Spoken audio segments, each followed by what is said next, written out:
বন্ধুরা তোমরা চলে এসছো, তাহলে আজকে দেখে নাও আমার দীঘার ডে 2 এর ব্লগ। আর তোমাদের যদি আমার ব্লগ ভালো লেগে থাকে বন্ধুরা, তাহলে প্লিজ একটা লাইক শেয়ার অ্যান্ড সাবস্ক্রাইব করে দিও, আর কমেন্টে জানিও আমার দীঘার ব্লগগুলো তোমাদের কেমন লাগছে। আর আর কিছু না, চলো দেখতে থাকো আমার দীঘার ডে 2 এর ব্লগ।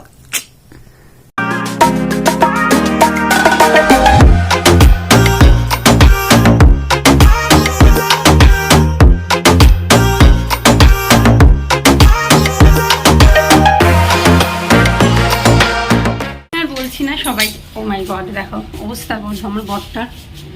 আমরা এখন যাচ্ছি লাঞ্চ করতে, অন্ধকারের মধ্যে লাঞ্চে যাচ্ছি আমরা এখন। তো চলো দেখো, নিমন্ত্রণেই হয়তো খেতে যাবো, কোথায় যাচ্ছি সেটা তোমাদের সাথে শেয়ার করবো। এটা হচ্ছে দীঘা ডে 2 এর খাবার দাবার লাঞ্চের, যেটা আমরা নিমন্ত্রণ হোটেলেই খেয়েছিলাম। এখানে থালিতে ছিল ভাত, ডাল, আলু ভাজা, পুঁই শাকের একটা তরকারি, আর আমি নিয়েছিলাম ডিম থালি, যেখানে ছিল 2টো ডিম, আর লাস্টে ছিল চাটনি পাঁপড়। সত্যি কথা বলছি, নিমন্ত্রণের খাবার দাবারগুলো কিন্তু খেতে খুবই টেস্ট। তোমরাও যদি দীঘায় কেউ ঘুরতে যাও, তাহলে কিন্তু হোটেল নিমন্ত্রণে নিশ্চয়ই তোমরা খেতে পারো। এখন যাচ্ছি আমরা শুধু উদয়পুরেই যাব। এখানে অটো আছে, তোমরা স্ট্যান্ডে এসে কথা বলে নিতে পারো, বার্গেনিং করতে হবে, তাহলে ভাড়াটা ওই তোমার 30 টাকা থেকে স্টার্ট হচ্ছে। তোমরা একটু বার্গেনিং করে নিলে হয়ে যাবে। শুধু আজকে উদয়পুরে যাবো, অ্যাকচুয়ালি অনেক জায়গায় ঘোরা, এরা সকলে উদয়পুর যাবো।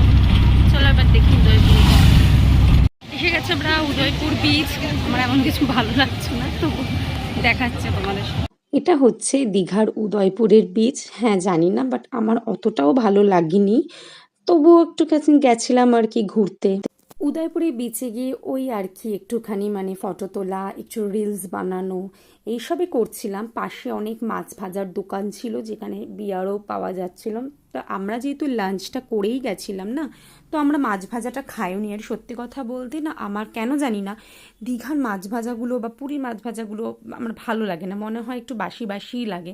এটা আমার মনে হয়, অনেকের মনে নাও হতে পারে। তো যাই হোক, সেই জন্য আমরা আর খাইওনি, আর পেটটা বেশ ভর্তিও ছিল। তাই আমরা খুব আনন্দ করে রিলস বানাচ্ছিলাম, গল্প করছিলাম, এইসবই করছিলাম, ভিডিওস বানাচ্ছিলাম, এইসবই করছিলাম উদয়পুর বিচে। তো ওখান থেকে বেরিয়েও আমাদের প্ল্যান ছিল যে একটু ঢেউসাগরে যাব। তো সেই জন্য ওখানে কিছুক্ষণের জন্য ভিডিও টিডিও বানিয়ে কিন্তু ওখান থেকে আমরা বেরিয়ে গেছিলাম ঢেউসাগরের উদ্দেশ্যে। উদয়পুর সি বিচ থেকে বেরিয়ে কিন্তু আমরা চলে গেছিলাম ঢেউসাগরে, যেখানে প্রবেশ মূল্য ছিল 10 টাকা পার হেড।